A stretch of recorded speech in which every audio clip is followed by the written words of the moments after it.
What is up, folks? Corporal Hot Pockets here. Hope you all had a Merry Christmas. Today I'm trying out a new format, a little more similar to my podcast style. Let me know if you like this new unscripted format. Either way, a couple of months ago, I did a video that was a general overview of the unsc's tank force, looking at the three main tanks specifically and their usage. And in that video, I used an incorrect term. I described the Scorpion as an infantry support tank, as I felt that that term best described the Scorpion's usage as seen in the Halo games and novels. However, I was a little bit reluctant to use that term as it is a bit antiquated and doesn't perfectly encapsulate what the Scorpion does. This term first came around before World War II, so it's very old, and it was used by the British as an evolution of their World War I tanks meant to support the infantry to break out of the trenches. Obviously, that was a long time ago and tanks don't really work like that anymore. During World War II, this idea was tested again and didn't work. And turns out what happened is all the different tank models that everyone imagined, all the specific variants, all kind of coalesced into basically just the main battle tank, which is interesting because most times you would believe that as technology gets better, it specializes, but with tanks at least, the roles that 5 or 6 tank models used to fill were all covered by the main battle tank and some sort of infantry fighting vehicle. And those two basically fulfill the roles of like 5 or 6 platforms beforehand, leaving the infantry support tank dead in World War II. However, it was a more recent development that actually seems to better encapsulate the Scorpion's purpose. A while back, about 5-10 years, the Army created this platform called the Striker MGS.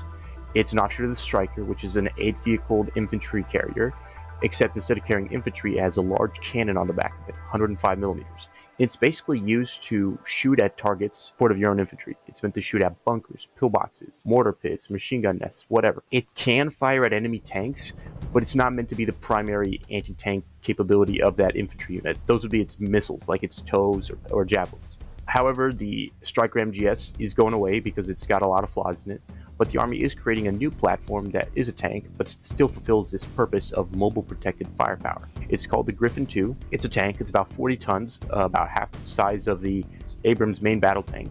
It's got the same weaker cannon, 105 millimeters, and it's meant to be used in basically the same way, in support of much larger infantry units, by shooting at priority targets from behind them, not directly engaging in combat or being used to target enemy tanks. Again, the guided missiles are still the primary anti-tank capability of that infantry unit, but this thing still has a lot of uses at taking out all sorts of enemy targets like bunkers and machine gun nests that would be slowing down your infantry's advance. And this usage, specifically of the Griffin II, perfectly encapsulates that of the Scorpion's usage as seen in the Halo games. They are attached to larger infantry units on board Navy ships. They are used to destroy enemy targets from afar, such as plasma turrets, ghosts, sometimes some light aircraft. They are capable at destroying enemy tanks, but not easily. It takes a few shots to take out a Wraith, and typically a lot more to take out a Scarab, but still capable.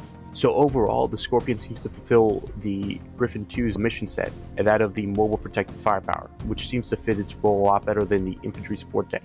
Now, what I find really cool is that Halo's creators have been ahead of the curve with this one, as the Scorpion first came out in 2001, whereas the mobile protected firepower and the Griffin II are innovations of the last 5 to 10 years, I believe, which I find very cool. And all the odd Scorpion's characteristics get explained by this, such as its underpowered cannon. 90 millimeters is kind of antiquated by now. It hasn't really been seen since shortly after World War II, but given the context of Halo's battles, it actually makes sense. When the Scorpion was first made and distributed was in the Insurrection, who didn't typically use heavy tanks, meaning that 90 millimeters worked just fine, especially considering its autoloader and storage all built into the turret, where a 105 millimeter shell would have caused way more problems.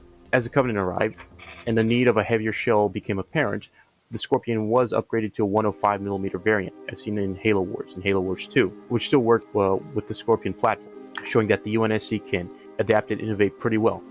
So yeah, let me know how you like this video and this format, and I might make more of these shorter videos to describe specific topics in Halo's universe rather than the broad overviews I've been doing so far, although I still plan to do some of those. And like always, if you like this video, press the big red button to eradicate all the Xenos, and hit the Liberty Bell to replace them with America. This has been Corporal Hot Pocket, showing you what the ladies like, one lesson at a time. And remember, Spartans, keep driving forward onto dawn.